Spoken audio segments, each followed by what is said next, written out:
ಮಾಜಿ ಮುಖ್ಯಮಂತ್ರಿ ಬಿಎಸ್ ಯಡಿಯೂರಪ್ಪ ಅವರ ರಾಜಕೀಯ ಜೀವನದ 50 ಸಂವತ್ಸರ ಪೂರೈಕೆಯ ಸಲುವಾಗಿ ಮೇ 9ರ ಶನಿವಾರದಂದು ಚಿತ್ರದುರ್ಗದಲ್ಲಿ ನಡೆಯಲಿರುವಂತಹ ಬಿಎಸ್ವೈ ಅಭಿಮಾನೋತ್ಸವದಲ್ಲಿ ಜಿಲ್ಲೆಯಿಂದ ಭಾರಿ ಸಂಖ್ಯೆಯ ಅಭಿಮಾನಿಗಳು ಪಾಲ್ಗೊಳ್ಳಲಿದ್ದು ಬಿಜೆಪಿ ಮಂಗಳೂರು ಮಂಡಲದಿಂದಲೂ ಅಭಿಮಾನಿಗಳು ಅತಿ ಹೆಚ್ಚಿನ ಸಂಖ್ಯೆಯಲ್ಲಿ ಭಾಗವಹಿಸಬೇಕೆಂಬ ಬಿಜೆಪಿ ಮಂಗಳೂರು ಮಂಡಲದ ಅಧ್ಯಕ್ಷರಾದ ಜಗದೀಶ್ ಅಲ್ವಾ ಕುವೇತ ಬೈಲ ಕರೆ ನೀಡಿದರು. ತೊಕ್ಕೊಟ್ಟಿನ ಉಳ್ಳಾಲ ಪ್ರೆಸ್ ಕ್ಲಬ್ನಲ್ಲಿ ಗುರುವಾರ ನಡೆದ ಪತ್ರಿಕಾಗೋಷ್ಠಿಯನ್ನು ಉದ್ದೇಶಿಸಿ ಮಾತನಾಡಿದ ಅವರು, ಬಿಎಸ್ವೈ ಅವರು ಕರ್ನಾಟಕ ಬಿಜೆಪಿಯಲ್ಲೇ ಅತ್ಯಂತ ಮೇರು ವ್ಯಕ್ತಿಯಾಗಿದ್ದಾರೆ. ಪಕ್ಷ ಸಂಘಟನೆಗಾಗಿ ಅವರು ತಮ್ಮ ಜೀವನವನ್ನೇ ಮುಡಿಪಾಗಿಟ್ಟವರು. ಅವರ ನಾಯಕತ್ವದಲ್ಲಿ ಕರ್ನಾಟಕದಲ್ಲಿ ಬಿಜೆಪಿ ಬೆಳೆದು ಬಂದದ್ದೇ ವಿಸ್ಮಯ.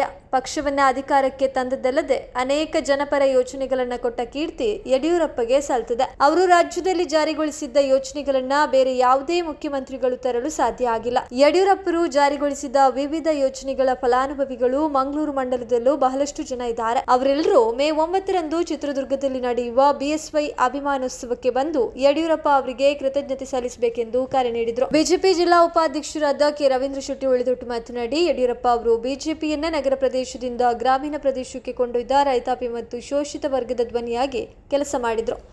ಬಗರ್ ಹುಕುಂ ಹೋರಾಟದಲ್ಲಿ ವಿಪಕ್ಷದಲ್ಲಿದ್ದ ಯಡಿಯೂರಪ್ಪ ಅವರು ಆಡಳಿತ ಕಾಂಗ್ರೆಸ್ ಪಕ್ಷದ ವಿರುದ್ಧ ವಿಧಾನಸಭಾ ಕಲಾಪದಲ್ಲಿ ಬಾವಿಗಳಿದ್ದು ಒಂಟಿ ಕಾಲಲ್ಲಿ ಪ್ರತಿಭಟನೆ ನಡೆಸಿ ಸರ್ಕಾರದ ಕಣ್ಣು ತೆರೆಸಿದ್ರು.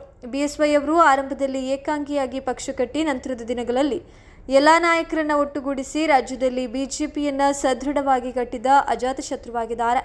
ಅವರು ರಾಜ್ಯದ ಮುಖ್ಯಮಂತ್ರಿಯಾಗಿದ್ದ ವೇಳೆ ಜಾರಿಗೊಳಿಸಿದ್ದ ಭಾಗ್ಯಲಕ್ಷ್ಮಿ ಯೋಜನೆಯಡಿಯಲ್ಲಿ ಎಷ್ಟೋ ಮಂದಿ ಫಲಾನುಭವಿಗಳ ಬಾಳು ಬೆಳಗಾಗಿದೆ. ಅಲೆಮಾರಿ ಜನಾಂಗದ ಕಡೆ ಯಾರೂ ಗಮನ ಕೊಟ್ಟಿರಲಿಲ್ಲ. ಆದರೆ ಯಡಿಯೂರಪ್ಪ ಅವರು ಅಲೆಮಾರಿ ಜನಾಂಗಕ್ಕೂ ಅಭಿವೃದ್ಧಿ ನಿಗಮ ಕೊಡುವುದರ ಮೂಲಕ ನುಡಿದಂತೆ ನಡೆದ ಧೀಮಂತ ರಾಜಕಾರಣಿಯಾಗಿದ್ರು. ಕರಾವಳಿ ಅಭಿವೃದ್ಧಿ ಪ್ರಾಧಿಕಾರಕ್ಕೂ ಕ್ಯಾಬಿನೆಟ್ ಸ್ಥಾನಮಾನ ನೀಡಿದ್ದಲ್ಲದೆ ಮಂಗಳೂರು ನಗರ ಪಾಲಿಕೆ ಅಭಿವೃದ್ಧಿಗೆ ಬೃಹತ್ ಮೊತ್ತದ ಅನುದಾನ ನೀಡಿ ದಕ್ಷಿಣ ಕನ್ನಡ ಜಿಲ್ಲೆಯ ಅಭಿವೃದ್ಧಿಗೆ ಕೊಡುಗೆಯನ್ನ ನೀಡಿದ್ರು. ಬಿಜೆಪಿ ಜಿಲ್ಲಾ ಕಾರ್ಯದರ್ಶಿ ಧನಲಕ್ಷ್ಮಿ ಗಟ್ಟಿ, ಮಂಗಳೂರು ಮಂಡಲದ ಪ್ರಧಾನ ಕಾರ್ಯದರ್ಶಿಗಳಾದ ಮೋಹನ್ ರಾಜ್, ಕೆಆರ್ ಮತ್ತು ದಯಾನಂದ ತೊಕ್ಕೊಟ್ಟು ಪತ್ರಿಕಾಗೋಷ್ಠಿಯಲ್ಲಿ ಉಪಸ್ಥಿತರಿದ್ದರು. ಯಾವ ಮುಖ್ಯಮಂತ್ರಿ ಕೂಡ ಅಂತಹ ಒಂದು ಒಳ್ಳೆಯ ಯೋಜನೆಯನ್ನು ನೀಡಲು ಇಷ್ಟರವರೆಗೆ ಕೂಡ ಸಾಧ್ಯವಾಗಿರಲಿಲ್ಲ.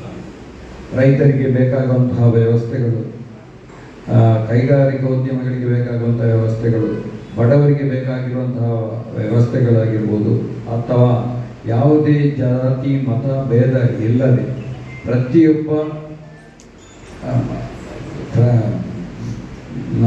ಜನರಿಗೆ ಕೂಡ ತನ್ನ ಸೌಲಭ್ಯವನ್ನು ನೀಡಿದಂತಹ ಒಬ್ಬ ಧೀಮಂತ ನಾಯಕ ನಮ್ಮ ಯಡಿಯೂರಪ್ಪನವರು. ನಿಜವಾಗಿಯೂ ರೈತರು ಕೂಡ ಅವರನ್ನು ಜೀವಮಾನದಲ್ಲಿ ಮರೆಯದಂತಹ ಬೆಳೆಗಳಿಗೆ ಬೇಕಾದಂತಹ ವಿದ್ಯುತ್ ಶಕ್ತಿ ಆಗಿರ್ಬೋದು, ನೀರಿನ ವ್ಯವಸ್ಥೆ ಆಗಿರ್ಬೋದು, ಎಲ್ಲವನ್ನು ನೀಡಿದಂತಹ ಒಬ್ಬ ವ್ಯಕ್ತಿ. ಹಾಗೆ ಪ್ರತಿಯೊಂದು ವರ್ಗದ ಜನರನ್ನು ಕೂಡ ಒಟ್ಟಾಗಿ ಕಂಡಂತಹ ಒಬ್ಬ ಧೀಮಂತ ವ್ಯಕ್ತಿಯ ಆ ಒಂದು ಅಭಿಮಾನೋತ್ಸವ ಈಗ ದಾವಣಗೆರೆಯಲ್ಲಿ ಬರುವ ತಾರೀಕು 9ರಂದು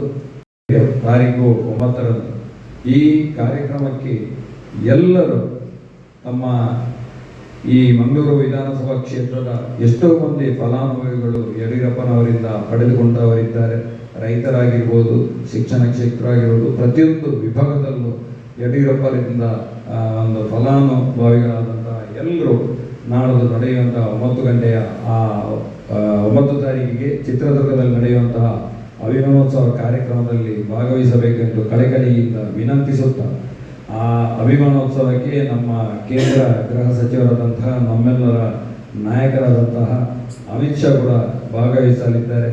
ಎಲ್ಲರೂ ನಮ್ಮ ಮಂಗಳೂರು ಮಂಡಲದ ಪ್ರತಿ ಮೂಲೆಗಳಿಂದ ಪಕ್ಷದ ಕಾರ್ಯಕರ್ತರು ಹಾಗೂ ನಾಗರಿಕ ಬಂಧುಗಳು ಈ ಒಂದು ಅಭಿಮಾನೋತ್ಸವದಲ್ಲಿ ಪಾಲ್ಗೊಂಡು ಈ ಅಭಿಮಾನೋತ್ಸವವನ್ನು ಯಶಸ್ವಿಯಾಗಿ ನಮ್ಮ ಕ್ಷೇತ್ರದ ಒಂದು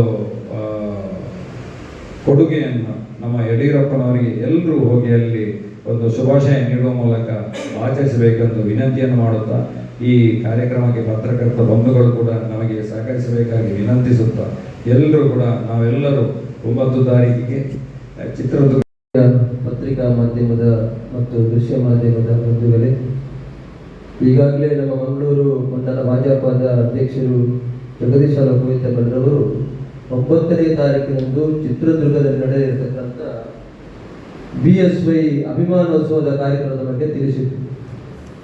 ಬೂಕನಕೆರೆ ಸಿದ್ದಲಿಂಗಪ್ಪ ಯಡಿಯೂರಪ್ಪರವರು ಕಳೆದ 50 ವರ್ಷಗಳಲ್ಲಿ ರಾಜಕೀಯ ಕ್ಷೇತ್ರದಲ್ಲಿ ಮಾಡಿದಂತಹ ಸಾಧನೆಯನ್ನ ಜನಮಾನಸದಲ್ಲಿ ತೆರೆದಿರತಕ್ಕಂತಹ ಕೆಲಸ ಕಾರ್ಯವನ್ನ ನಾಡಿದ್ದು ಚಿತ್ರದುರ್ಗದಲ್ಲಿ 9ನೇ ತಾರೀಕು ಚಿತ್ರದುರ್ಗದ ಮಾದಾರ ಚನ್ನಬಲ ಸ್ವಾಮೀಜಿಗಳ ಮಠದ ಆ ಮೈದಾನದಲ್ಲಿ ಸುಮಾರು 10 ಲಕ್ಷಕ್ಕಿಂತಲೂ ಹೆಚ್ಚು ಜನ ಸೇರತಕ್ಕಂಥ ವ್ಯವಸ್ಥೆಯನ್ನ ಮಾಡಿಕೊಂಡು ಕಾರ್ಯಕ್ರಮ ನಡೆಯಲಿಕ್ಕಿದೆ. ಬಹಳ ಮುಖ್ಯವಾಗಿ BS ಯಡಿಯೂರಪ್ಪನವರು ಇವತ್ತು ಜನರಿಗೆ ಒಂದು ಒಳ್ಳೆಯ ಜನ ಮೆಚ್ಚತಕ್ಕಂಥ ಯೋಜನೆಗಳನ್ನು ನೀಡಿ ಅಚ್ಚಳಿಯದೆ ತನ್ನ ಹೆಸರನ್ನು ಉಳಿಸಿಕೊಂಡಂತ ಧೀಮಂತ ಒಬ್ಬ ಹಿರಿಯ ರಾಜಕೀಯ ಮುತ್ಸದ್ದಿ BS ಯಡಿಯೂರಪ್ಪನವರು. ನಮ್ಮ ಮಂಡಲದ ಅಧ್ಯಕ್ಷರಾದ ಜಗದೀಶ್ ಅವರು, ಹಾಗೆ ನಮ್ಮ ಜಿಲ್ಲಾ ಉಪಾಧ್ಯಕ್ಷರಾಗಿರ್ತಾರೆ ರವೀಂದ್ರ ಶೆಟ್ಟಿ ಉಳಿದಟ್ಟು, ಜಿಲ್ಲಾ ಕಾರ್ಯದರ್ಶಿಗಳಾಗಿರ್ತದ ಲಕ್ಷ್ಮಿ ಗಟ್ಟಿ, ಹಾಗೆ ನಮ್ಮ ಮಂಡಲದ ಪ್ರಧಾನ ಕಾರ್ಯದರ್ಶಿಗಳಾಗಿದ್ದ ದಯಾನಂದ ಕೋಟು, ಹಾಗೆ ಮಾಧ್ಯಮ ಮಿತ್ರರೆಲ್ಲರಿಗೂ ಧನ್ಯವಾದ ಹೇಳುತ್ತಾ ಈ 25 ವರ್ಷ ಮುಗಿಸ್ತೇವೆ.